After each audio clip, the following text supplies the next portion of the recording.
Welcome to the Software People Stories. I'm Shiv. I'm Chitra. And I'm Gayatri. We bring you interesting, untold stories of people Associated with the creation Or consumption of software-based solutions. You'll hear stories of what worked, and sometimes what didn't, you will also hear very personal experiences. and insights that would trigger your thoughts And inspire you to do even greater things.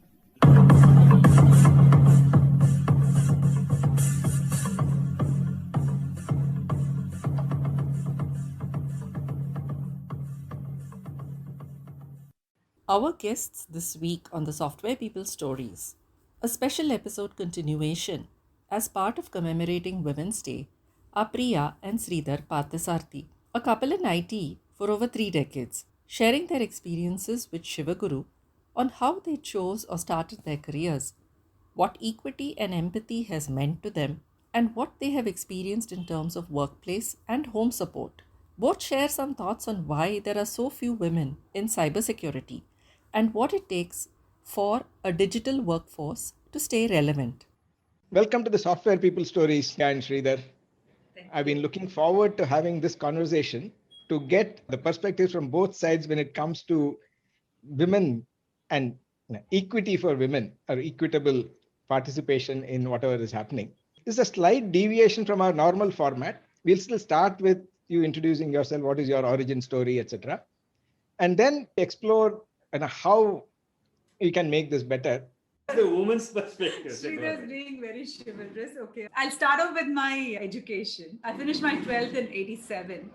And of course, like in marks and all that stuff. But I did not get an engineering seat in Bangalore. So I got it in Bidar. And coming from a middle class family, my father said, Bidar class. We won't go to Bidar and then, take the seat. What is a girl going to do after all? She's just going to take care of the family after your degree. You get married, you're going to take care of the family. So I'm not going to take the effort of going to Bidar. So whatever you get in Bangalore, you do. So that's how BSc Computer Science happened. But then after that, I said, I have to do MCA and I have to do MCA in JCE Mysore. And there was no stopping for that. So that's how I did my MCA and into the IT career. So this is how I started my education of wanting to be an engineer, but did not become an engineer. But I'm not regretting having qualified myself as an MCA and being wherever I am today. And what happened after that? So after MCA, I started with Robert Bosch. They had just started with a software services. It used to be called MISPL, Motor Industry Software Services Private Limited. So that's how the name was. And that is when I got introduced to AS400, the mid-range machines. And it was excellent, the training that we got for a couple of months. And then we were onto a package, an ERP package, which used to be called PRMS. What is nowadays the most popular one is SAP. But at those days, PRMS on AS400 was a very popular package. So typical journey as a programmer, started as a programmer. And all the wish I had was at that time, I said, in 5 years, I have to become project manager. Luck would have it. In 4 years itself, I became project manager. Oh, nice. So actually, 2 years I was with Robert Bosch. And then I moved to Mascot, which became iGate, and now it got acquired by Capgemini. So I moved out of Robert Bosch only because I thought in Robert Bosch it would be only focusing on the manufacturing industry. And if I'm going to be a software person, I think I should have experience across the field. So that's how I joined Mascot. I joined there as a project lead, and I was there for 2 years. I would have probably continued for longer if not for our aborted plan of going to US. So that is the reason I left Mascot in 1998. As I said, just for the reason that we had to go to US and then that finally got aborted.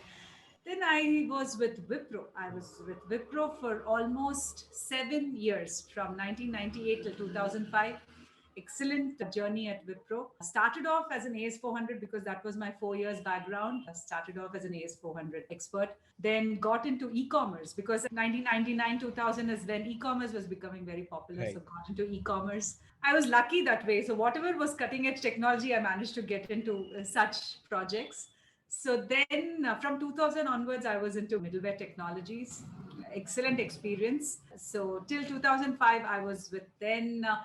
Life would have continued to be the same in Wipro. There was nothing was going to change. Then I thought, let me take some challenge for myself. And then I said, let's look for a different career. And that's when I started in Cognizant in 2005. And I got an opportunity to set up the EAI practice, Enterprise Application Integration practice. Lovely journey from 2005 till 2018. Fantastic journey at Cognizant, a lot of learnings, a lot of accomplishments, excellent management, excellent team, excellent experiences throughout. It was fantastic. And in 2017, for personal reasons, I had to take sabbatical. And when I went back in 2018, I was just thinking, should I just do the same thing or should I do something different? And when I was in sabbatical, Digital India was picking up a lot of steam in 2017, if you remember. So I was just wondering if I could do something in the Digital India journey. So I spoke to my manager, Cognizant, and he put me in touch with Chandra, who was heading the president for Cognizant. So he said, looks like NASSCOM DSCI has a need for somebody in the security space to lead their industry development initiative. So it was like perfect fit. I couldn't ask for better. So I moved out from Cognizant to NASSCOM DSCI. I was there for a year there. It was excellent. The kind of exposure that I got was brilliant in terms of working with the startups, working with the enterprise. Of course, we had enough experience, but working with the government, working with academia, it was totally different and very nice. But they wanted me to move to Delhi, and that was not possible. So I moved to another group within NASSCOM itself, NASSCOM Future Skills, and currently with the NASSCOM Future Skills, part of the Prime Journey, which is a program driven by MeitY, Ministry of Electronics and IT, and NASSCOM. So we are in the journey of skilling the Indian population into digital technology. So we are all eagerly waiting to make India the global hub for digital talent. So that's a quick brief about my career so far. Very nice. So Sridhar, your career trajectory. After hearing all that, I didn't know that. Oh, mine is very regular kind of this thing. I did my engineering from BITS Pilani, then did my masters also from BITS Pilani, and then joined TUL.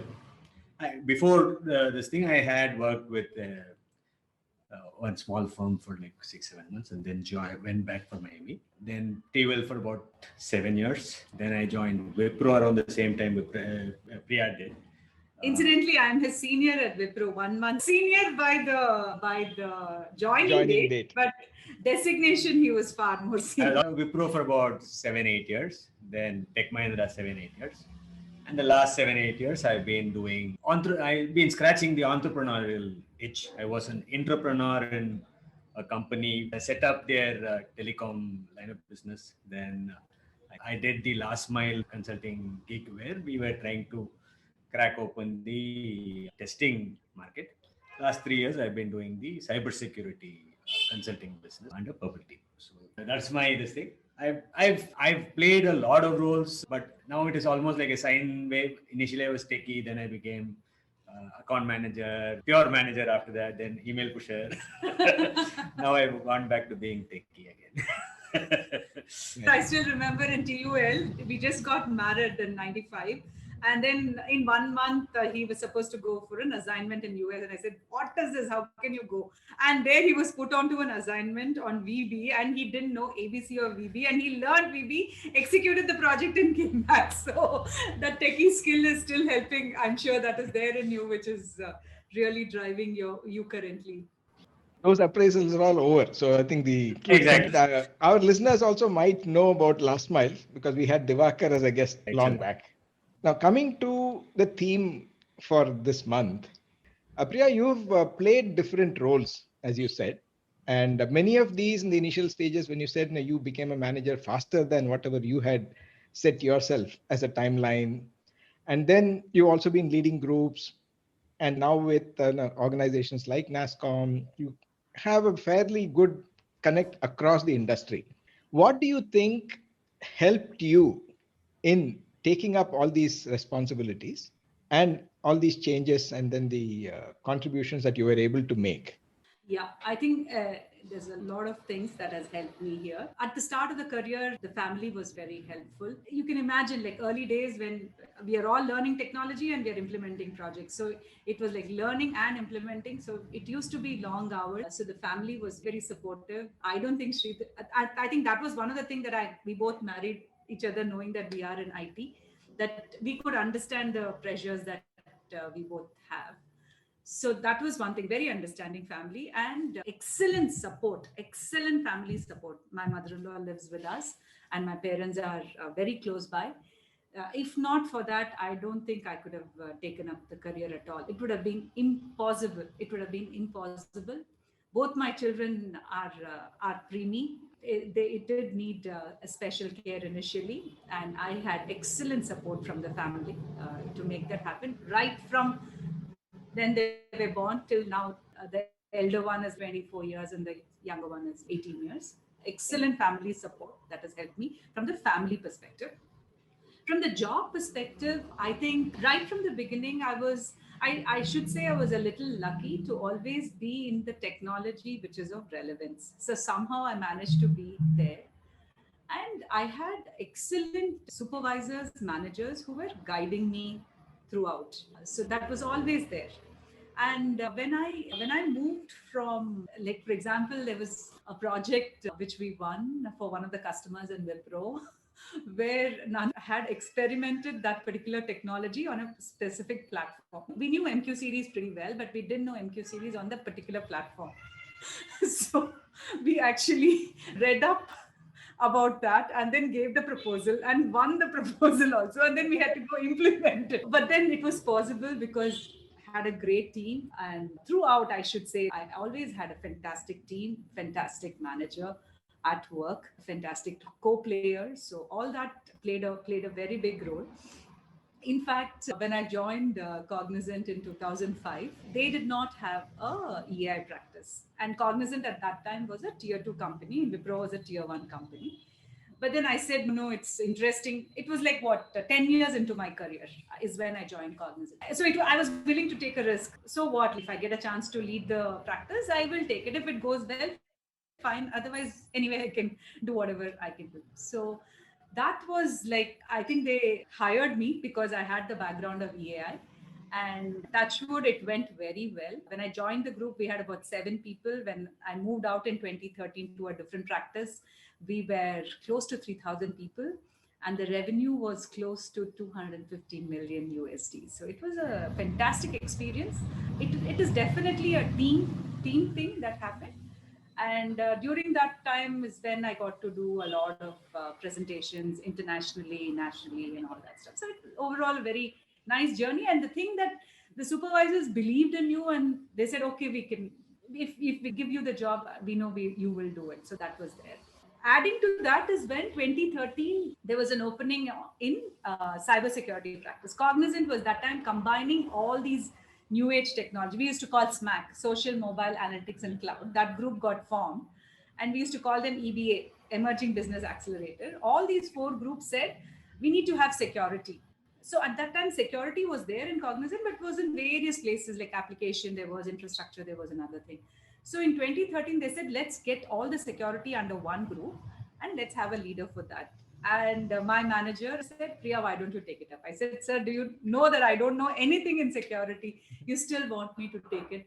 He said, no, it's okay, you take it. So that's how I moved into security in 2013. But the journey was very difficult, I should say. It was not easy, but a lot of learnings. But I think since I moved to security, I think till date I'm being relevant because I'm in the cybersecurity space. So I should thank God for that opportunity that I've had. So everywhere I had support from the family, I had support from the organization itself, and I had support I was lucky to be at the right place at the right time. Yeah, I have a follow-on question, but I'll come to that after I get something from Sridhar. See, Sridhar, it's actually very nice to hear Priya saying that so much of support that she got from everywhere, including family. Now, obviously, you have been one of the people who have been supporting her. How has this support in the family context translated to some of your roles at work? You said you've also been an entrepreneur or you've been an entrepreneur, where there are probably a lot of uncertainties. You yourself would have probably been going through a lot of pressures, confusions, and all that. In all this, how have you been able to support particularly the women colleagues? Even before I got married, I've always wanted a career woman. Okay, and that's largely because my mother was a career woman for those days. She was a principal of a school in Madras Okay. for 30 plus years. High achiever actually in that. And I saw the relationship my parents had with each other. It was a relationship based on equality and mutual respect. So I always wanted that kind of a relation. I was very sure I wanted a woman who was a career woman. Okay. I'm saying that because I'm coming from that perspective. It is it's not something I had to relearn. Obviously, there is learning throughout this thing, but that's the perspective at which I came into the field. There were a couple of very telling experiences in both Tata Unisys and in Wipro. Not so much in Tech Mahindra, I should say, because by that time I think I had moved people roles, as in no market-facing roles rather than people. I remember there's a girl called Sunita. So she stormed into my office one day and said, Sridhar, I'm really upset with you. I said, what happened? She said, see, this is in the early days of Wipro in Electronic City. Okay. So I used to, since I had the only car, I used to wait in the office until everybody finishes work and then go drop them at the nearest place, which is like, Adugodi kind of place, from which they can get auto back to wherever they are. This is at 8:39. Because those days, obviously, I'm talking late 90s. So that's the context. And Sunita comes up to me and says, Sridhar, I'm upset with you because you are treating me differently. I said, what do you mean treating you differently? Because I make it a point to make sure that it's all equal. She said, no, you're making me go early in the bus. Whereas all the guys, you are making sure that they are staying back and work. So I'm losing on my, I mean, that's, so I said, yeah, if you want to work, go ahead. So those kind of this thing is there. But see, I should also say that having Priya has always supported me in terms of the career moves I've made. Typically, we use each other as another sounding board in the industry and not necessarily husband and wife in these kind of decisions. But as a wife, she has always supported the kind of risks I've taken. Entrepreneurship, God only knows whether it works. Right? She has taken that and she has shown a great amount of faith, despite evidence to the contrary, in my abilities and intelligence. Okay, and so that has helped a lot. Then maybe you should tell about the ladies employee like Jyoti and all, how you help them. No, how you have helped the women in careers. So I was just thinking. Okay. Jyoti used to work for me, and she was one day again. She came crying and said, "Sridhar, I want to quit." This is Wipro again electronically. So I said, why do you want to quit? And she says, my marriage is close to breaking down because I am spending so much time every day here. There's no way in hell that I will be able to, do this and keep my marriage alive. And their family and my family are very close parallel. She was same age and same level as Priya. I was the same age and same level as her husband. Her son is the same age as Upasna. So I said, what is the key problem? And she said, they are expecting me home. And this obviously, those days I'm talking about, laptops were only for senior managers. So I told her, see, you leave by the bus, 5:30 bus, you leave. And if there is any work pending, I will anyway be waiting here. You dump it on me and go. I'll make sure whatever you were planning for the day, I get it done. And let's see how it goes. If it still doesn't work, you quit. That's fine. I can't stop you from this thing. But this is no reason to quit. And then she said, okay, with very great reluctance, she continued. She said, okay, let me try it for 2-3 months. It turned out that she could manage most 95% of her work in that 5:30 time. She was cutting down on a lot of these face-to-face time. And she worked with me after that for almost 6-7 years. She's still in touch with me and stuff like that. Oh, nice. That has happened. So, Priya, the question that I had earlier was that you talked about support from your managers and others. Was that primarily in terms of the technical aspects? Technical meaning not just the technology part, even when you said running a business or growing a new business unit and all that? Or did it also cover things like the emotional support? Or primarily, because one of the past guests What she said was, see, while we want support, we don't want to be treated specially, probably like what you said, Sridhar, but we want understanding. We want empathy.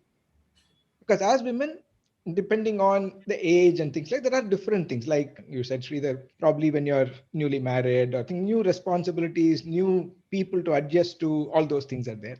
There could be children, or a little later there could be general physical things, hormonal needs and stuff like that. Was there any emotional support that you expect, or that you got, or that you think would be useful for men also to understand?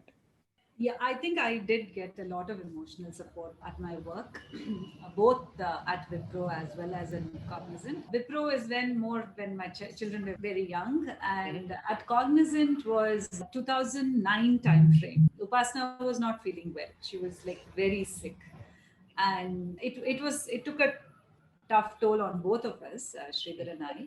And as always, as an IT industry, we work like idiots. Like work was the priority. And you know that children are taken care of, family is taken care of. So you're not so worried that is going well. So you put all your efforts here.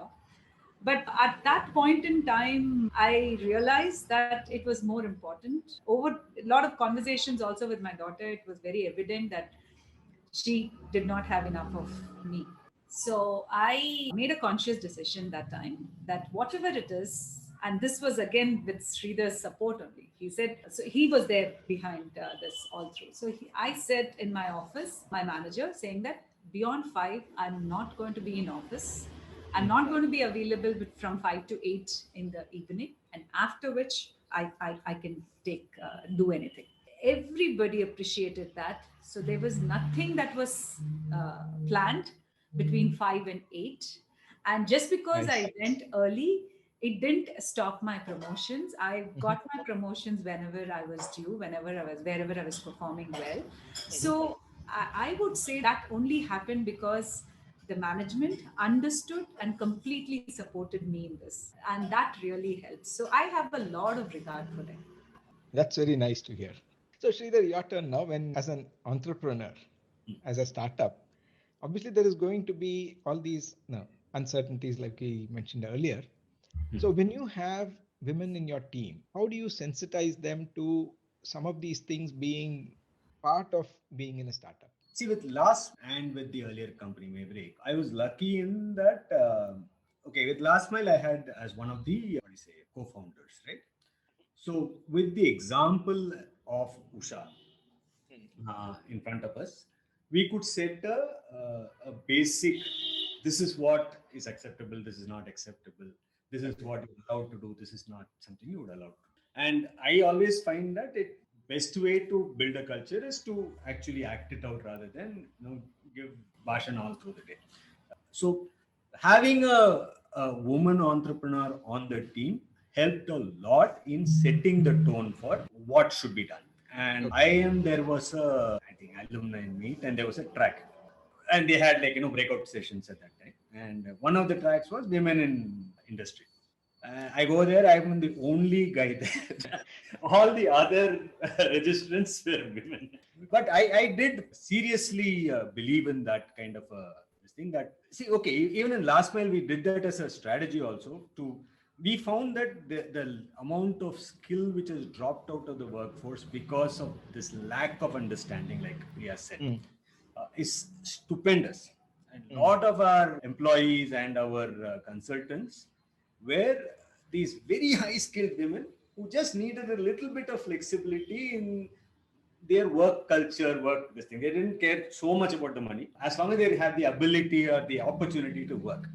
So we actually, that's what I went and pitched in that IIM this thing also, saying that come to my company because we do. The idea was that I could get a very high skill resource and therefore build a market competence, which is difficult to replicate because the customer is also extremely happy.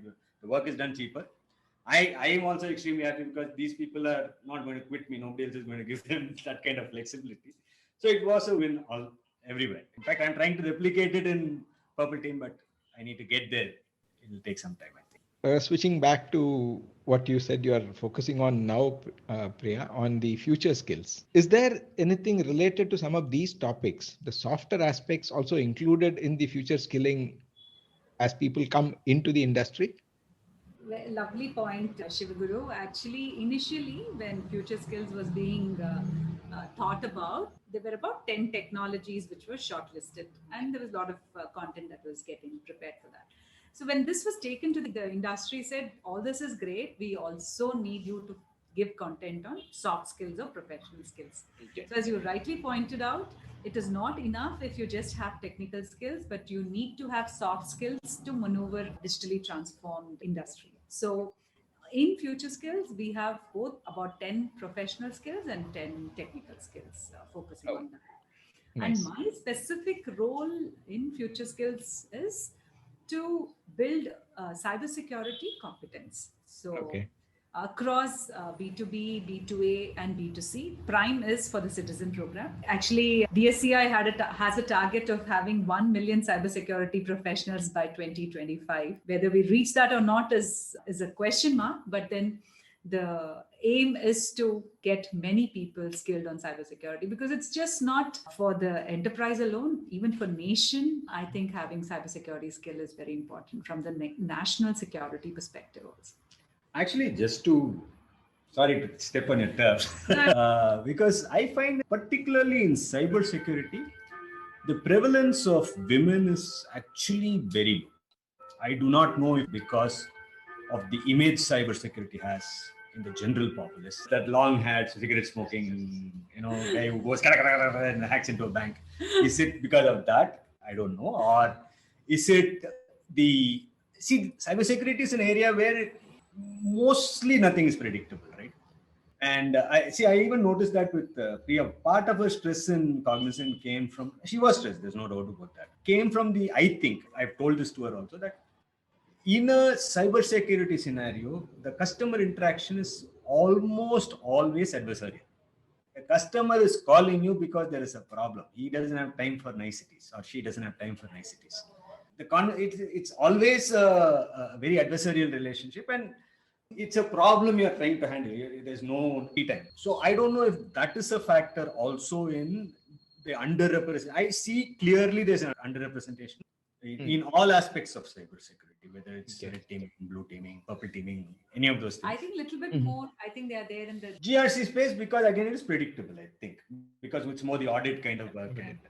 But I don't know if NASSCOM is doing anything to address it. Actually, DSCI has this program called Cyber Siksha, which is done along with Microsoft CSR. And that is only targeting tier 2, tier 3 cities, engineering graduates from tier 2, tier 3 cities, educating them on cybersecurity and helping them place with play. Particularly. No, it's women. The Cyber Siksha program is only for cities. Yeah, that's a start. So I think nowadays none of the conversations. We should give you now security, not women not being in security. I think we should tell him that joke. Still in Cognizant. No, 2013, just when I joined the security practice. 2013, when I joined the security practice, we thought we wanted to look at some second-hand car, and we went to a house, and then he showed us the car and all that. And after that, he said, "What are you doing?" So Sridhar said, "What you are doing?" Then he asked me. I said, "I'm heading the security practice." "Oh, the security like that group 4?" I said, "No, not that. This is IT security." So that is the awareness level also. When you say security, people get reminded of the group 4 security and not the cyber security or the IT security professionals. So I remember on a similar note, when the cards were printed saying delivery head, daughter said, "Appa, what is this? Looks like pizza delivery." Yeah. So in fact, around that time only, my son, I think, asked, "What do you do for a living?" Nowadays, none of these conversations can end without the impact of the pandemic or work from home. Again, it's the same thing as women working from home. Already you have load in the office, in the work. You said how you try to balance it, create some quiet space, quiet time and all that. But now it seems to be a blur. I think it all depends at the phase of life that we are in. Like now we have just the son who is in 12th standard, and of course we have my mother-in-law. So it's not very difficult for both of us to work from home. Of course, initial days when the 2 months lockdown happened, when we didn't have any help, it was very difficult managing the household and work. But now it's not very difficult because we do have our cook and the household we both do together. We manage doing the household at this life stage. Since my son is already in the 12th standard, he doesn't need too much of our time. I think it's okay for us. It really doesn't make a difference whether we are at work or working from home. But I do know my colleagues who have small children who are just about 2 years, 3 years. Even if they're school going, 2 years, 3 years is one different problem because they have the mother in front of them. The children want to have their time. And children who are like in first standard, second standard, third standard, where they actually need to sit with the child because the child is not going to listen to what's happening in the online classes. So that's a different problem. And for the problem with the little older children, 6, 7, 8, they need help from the parents because it's difficult to grasp everything online. So at the life stage that I am in, I don't have a big problem because of pandemic. It was no showstopper actually. But are there any tips for others, particularly your team members or colleagues, like you mentioned, that others could look at to be more empathetic to these additional things not being one more constraint on women? I think since it's gone on for almost a year, I think people at home are also accommodative. If it was just for a couple of months, then maybe now this has almost become a norm. So everybody, children are also able to understand, okay, Amma is at work, so don't disturb. So there is some kind of understanding.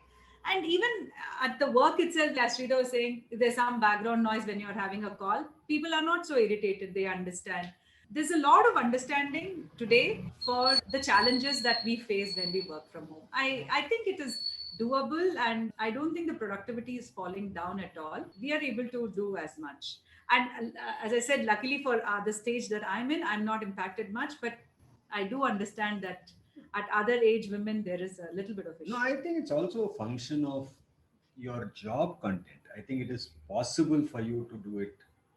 See, for both of us, it really doesn't matter whether we did it from home or we went there. That also matters a lot.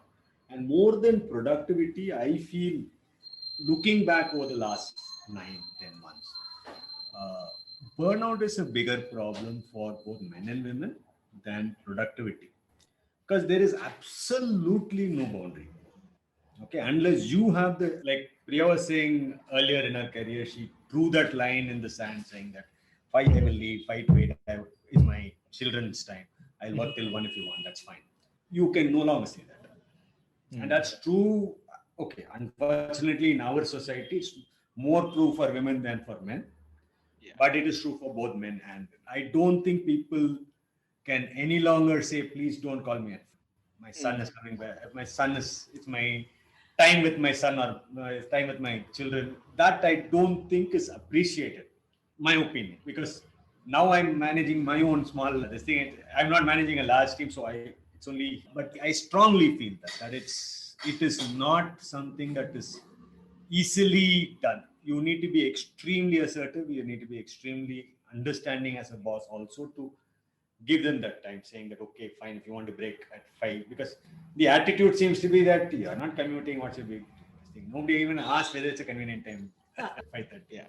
I think I don't agree with you really in that aspect. I think there are changes that people have had. See, for the mechanics of the working in the pandemic era, we have bought a whole bunch of gadgets which will hopefully help us. But I don't think that's the answer.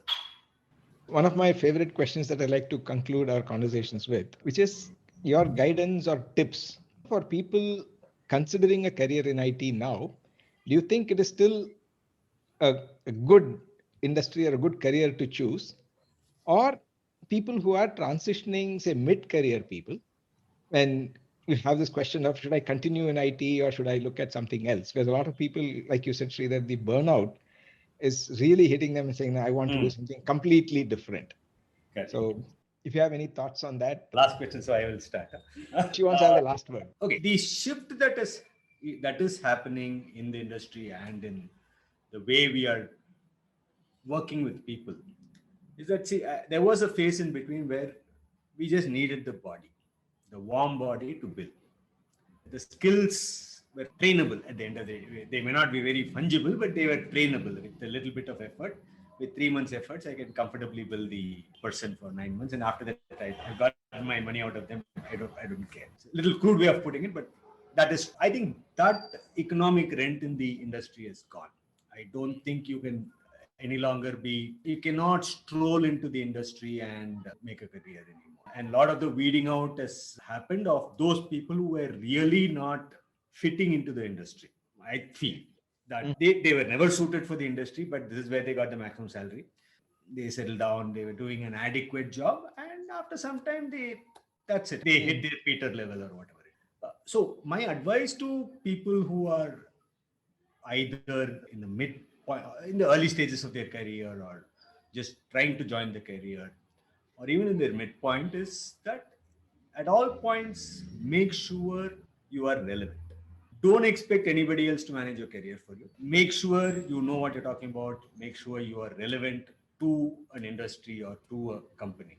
Once you do that, I don't think it really matters which career you're building. Most of the other things, like Priya said, you can talk it out and make it happen. But if you yourself are irrelevant in the large scheme of things, that's when the pressure adds. That's when nobody knows where to use you. Also happens, right? And I can always go into this rant about youngsters today don't learn and all, but that's not, I don't think it's particularly true. The fact is that IT industry is the only industry where the youngster typically knows more than the senior person. It's only by experience and muscle memory we are able to field their questions and field their this thing. But so that ability to keep learning, I don't think you should ever. For any industry, you cannot stop learning, but in IT, definitely you have to. So as long as you are relevant, I think you should be fine. If you don't think you are relevant, it's not probably the right decision. The right career for you, in my opinion. Yeah, actually, you stole my word. That relevance, I think, is so important, being relevant. And the NASSCOM study, which was done, I think a couple of years back, before the Future Skill Initiative was done. So it said that 50% of the workforce, IT workforce today, if they are not reskilled, are going to become irrelevant because of the digital transformation. And apparently, ITS industry contribute about 8% of the country's GDP. And imagine if 50% of the workforce are going to be not relevant. It's impacting them, it's impacting the country. So being relevant, as what Sridhar said, is very important. And if you have to reskill yourself, you have to reskill yourself. I always feel that I like to use this commonly used USP. What's your unique selling proposition? I think we need to have that. So every individual should have their uniqueness that they bring in, which is valuable for the enterprise that they are in. And if that is there, they are happy because they feel they're contributing something worthwhile. And the industry also is happy because they're getting something worthwhile from the individual. So if that happens, everybody is happy. It's a win-win situation for everybody, and you can continue in this career. Thanks. That is very reassuring and also very nicely put, and staying relevant and always updating oneself. So thanks a lot, Priya and Sridhar, for sharing all your perspectives. Thank you so much. Thank you, Sivaguru. It was nice for us to go back our memory lane 25 years.